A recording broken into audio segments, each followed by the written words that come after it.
semua, apa kabar kalian? Semoga semuanya dalam keadaan sehat ya.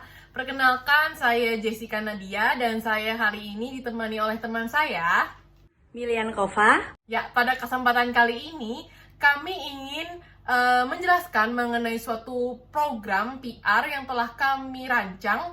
Tentunya ini dibuat untuk perusahaan PT Teknik Unggul Cipta Sentosa atau TCS yang merupakan perusahaan bergerak khususnya di bidang listrik atau energi.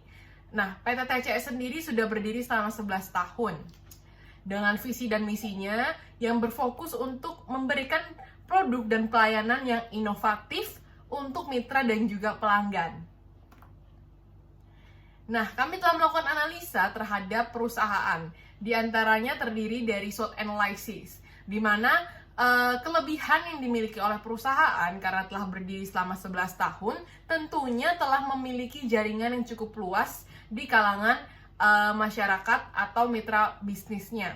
Dan kemudian, karena didukung oleh tenaga ahli, tentunya terpercaya serta memiliki produk dan jasa yang inovatif merupakan suatu nilai tambah bagi perusahaan. Di sisi lain, ada juga kelemahannya nih, diantaranya adalah memiliki mitra-mitra bisnis yang seringkali belum bisa memahami dengan baik mengenai produk atau jasa yang dimiliki oleh perusahaan, dan juga sumber daya manusia internal yang masih kurang, serta produk atau jasa yang juga belum banyak dikenal oleh seluruh kalangan masyarakat di Indonesia. Namun tentunya di sisi lain ada kesempatan yang dapat dimanfaatkan oleh perusahaan, yaitu dengan adanya jaringan bisnis yang luas. Tentunya ini merupakan kesempatan baik untuk menggunakan branding atau mempromosikan program-program atau produk yang dimiliki. Juga jika mengadakan suatu program, kita dapat memanfaatkan jaringan tersebut untuk meningkatkan publik. Kemudian juga karena berdasarkan pada kondisi saat ini, di mana terjadi pandemi COVID-19 di Indonesia, memunculkan suatu keadaan yang kurang mengenakan khususnya di bidang ekonomi. Karena banyak sekali bisnis yang sedang menderita saat ini.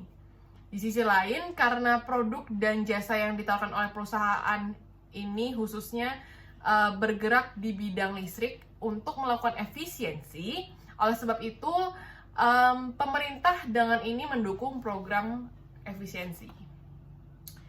Dan ada juga nih ancaman-ancaman yang tetap harus diperhatikan oleh perusahaan, yaitu adanya kompetitor dan juga keluhan pelanggan atau mitra yang jika tidak ditangani dengan baik dapat memunculkan suatu resiko.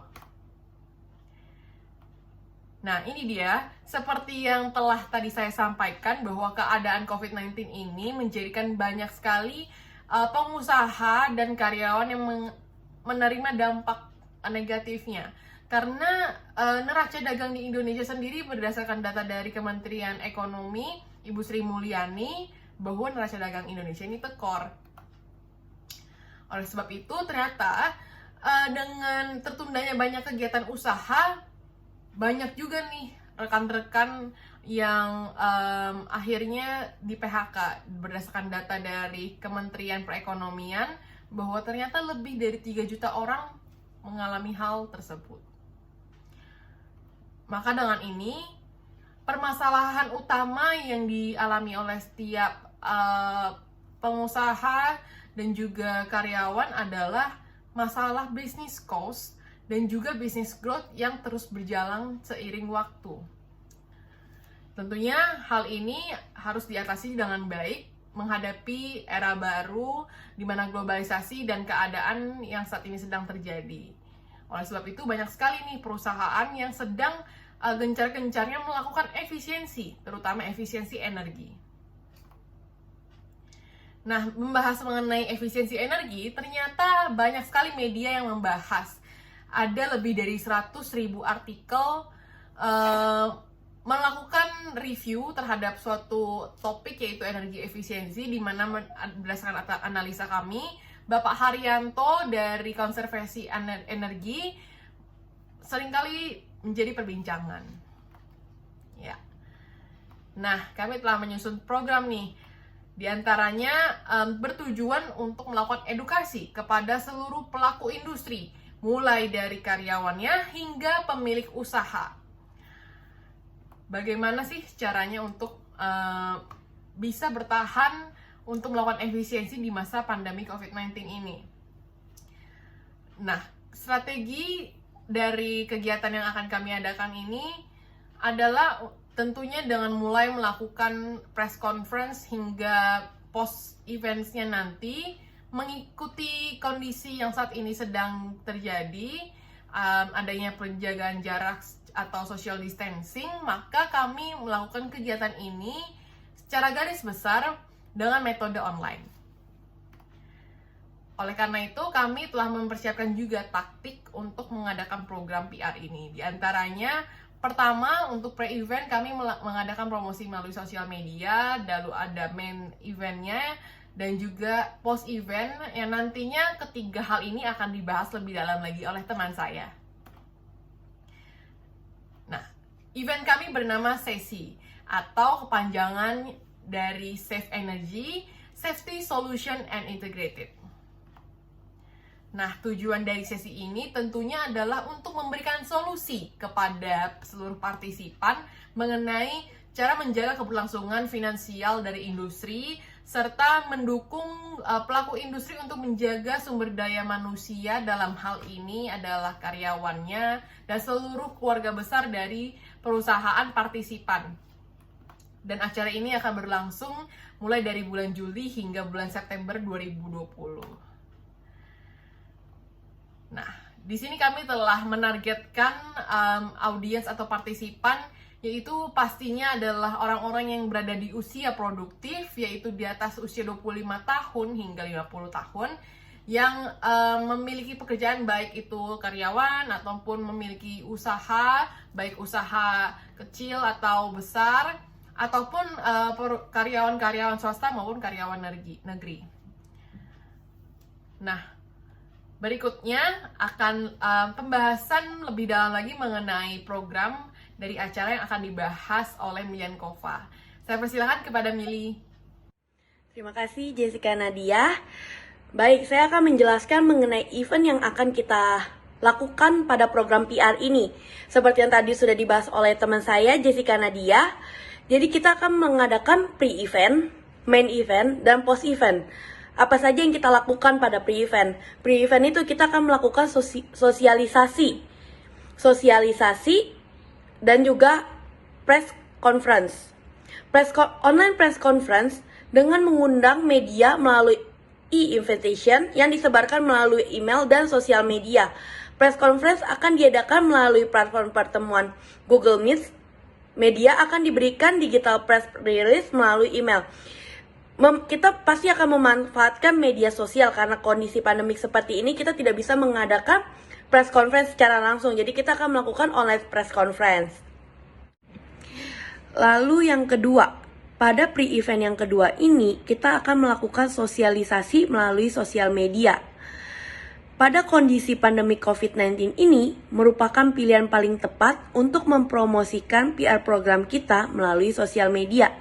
Berdasarkan data yang dilansir dari TechCrunch, bahwa pada masa pandemik ini penggunaan media sosial meningkat drastis, sehingga kita dapat mempromosikan sesi atau PR program kita melalui platform media untuk membangun perhatian target mengenai acara yang akan diadakan.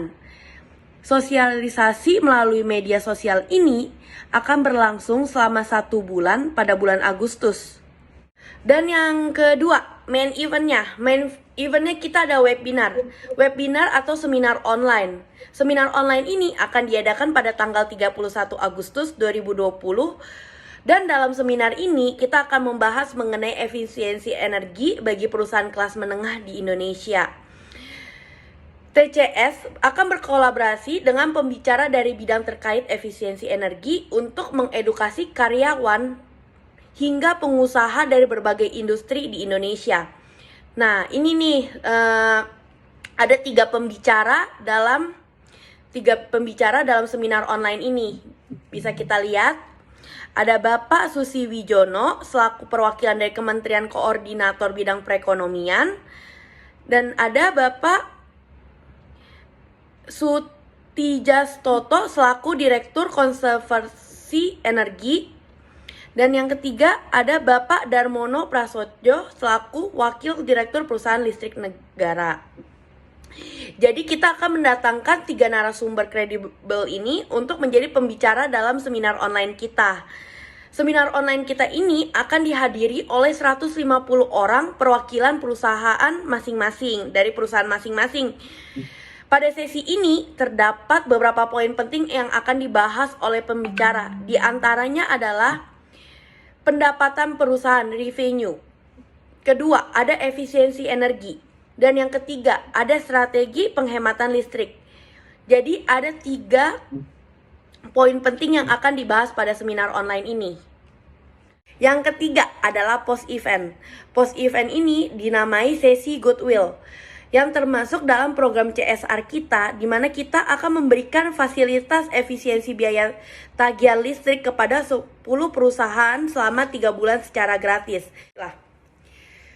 Nah, kalau ini media yang akan kita undang saat press conference. Kita memilih beberapa media ini karena media-media ini target publiknya sesuai dengan target publik kita. Jadi kita hanya memilih beberapa media saja.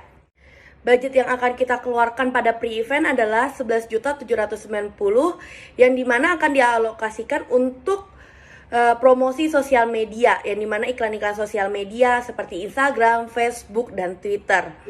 Dan yang kedua ada main event. Main eventnya itu menghabiskan dana 30 juta dan post event menghabiskan 800 juta, yang dimana dana ini dialokasikan untuk 10 perusahaan yang mendapatkan efisiensi secara gratis selama 3 bulan. Jadi total keseluruhan untuk PR program kita ini adalah 255.769.500 juta. Yang terakhir ada evaluasi. Evaluasi kita itu ada 4. Kita mengevaluasi social media reach. Yang kedua, media impressions. Yang ketiga, engagement and social media. Yang keempat, website traffic. Yang pertama, social media reach.